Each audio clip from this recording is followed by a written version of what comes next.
Welcome back to the program. We are continuing my conversation with Federal Reserve Bank of Dallas President and CEO Robert Kaplan. And Robert, you just mentioned a moment ago automation and really the different structural changes that we're seeing in this economy, particularly related to jobs. What do people do who are nervous that automation, technology will replace them? How do you make sure you are best positioned for this new normal? Yeah. So there's no question that automation is causing businesses to replace people with technology. And a lot of people say, well, but this has been going on for decades. In my view, it's been accelerating the last 10 years, particularly with distributed computing power, meaning consumer has in the palm of his or her hand more computing power today than most companies did 20 years ago. And it's changed the pressure on businesses and the leverage that consumers have, probably in a positive way, but it means businesses have less pricing power, and the way they're responding to the loss of pricing power is to further automate in order to reduce costs. This is one of the reasons why you're seeing so much merger activity, is it takes more scale to afford spending on automation. But the impact on workers means if you're highly educated, if you have a college education or better, all the studies show you're probably adapting to this type of trend pretty well, not without some pain, but you've got the skills to adapt. The concern is if you're one of the 46 million workers in this country that have a high school education or less, and you're not highly skilled, you're finding your job restructured or eliminated. And so that's why you've heard me say we need to, for starters, improve early childhood literacy, college readiness, math, science, and reading scores. We think that would help people adapt, but also we need to dramatically beef up skills training at our junior colleges and to some extent our high schools. We're doing that in the United States. We're making progress, just not nearly fast enough to keep up with this trend, and I think there needs to be a national effort to dramatically ramp up skills training. Half of all small businesses in this country report they cannot fill the jobs they have open for skilled workers. So this is a big opportunity.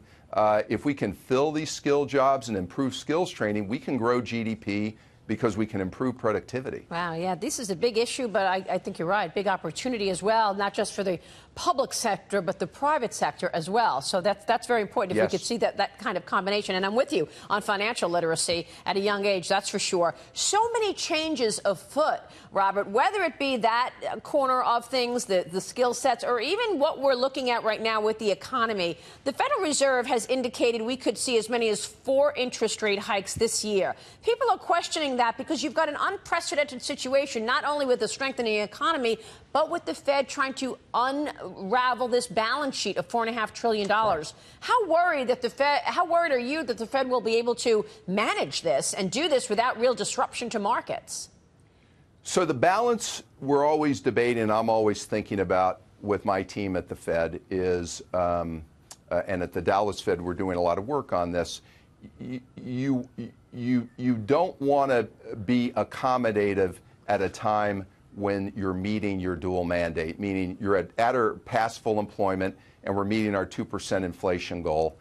That's a point at which you don't want to be overstimulating, because what happens is other excesses build up, excess leverage and other issues that can be painful to deal with later. On the other hand, you don't want to raise rates so fast that you choke off or suffocate the expansion. So that's the balance. My own view, and where I come out in that debate, is we ought to be moving toward a neutral level for the Fed funds rate.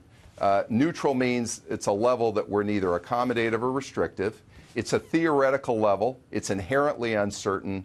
But my own view is, based on models, but also looking at the yield curve and looking at other factors, it's probably ranges around a band between 2.5 and 2 3/4 is my best judgment about where neutral is. And so if we're at 1.75 to 2% right now, I believe we ought to be gradually, and keyword being gradually, raising the Fed funds rate and moving toward getting to neutral. Meanwhile, the president says he's not happy with all these interest rate increases. I want to get your take on this because you've been incredibly independent. We know that. The Fed is supposed to be independent. But after the president commented about the Federal Reserve, people are questioning that independence in some corners of Wall Street. Here's what the president said recently. He told Reuters, "I'm not thrilled with his raising of interest rates. No, I'm not thrilled," referring to Jay Powell. Your thoughts on the president's response to the Fed's work? So I won't comment directly on that because I don't think it would be appropriate. But I'll say this. Part of this job, and one of the reasons I joined the Fed, I've only been at the Fed for 3 years, and one of the reasons I went from the private sector to take this job is I knew it would be challenging to, quote unquote, normalize monetary policy.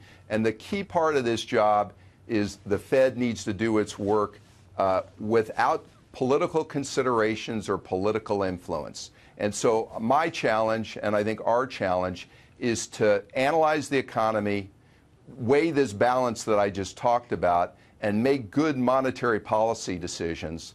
And I think part of the challenge of the job is to do it as much as humanly possible, divorced from political considerations or political influence. What about trade? Do you worry that this trade spat with China upsets your expectations in terms of growth? You've heard me say, I think the trade debate with China, the trade issue with China is very appropriate for us to be attacking.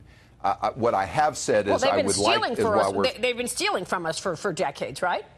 Right. And so while we're fighting that, I think we'd be well served to get our trade agreements shored up with Mexico, Canada, and with Europe. I think we'd be far more formidable to fight this battle if we have shored up these other arrangements. But I would say in terms of economic impact, these trade tensions clearly are raising input costs. They're going to create some increased temporary inflation. I think hopefully it will be transitory.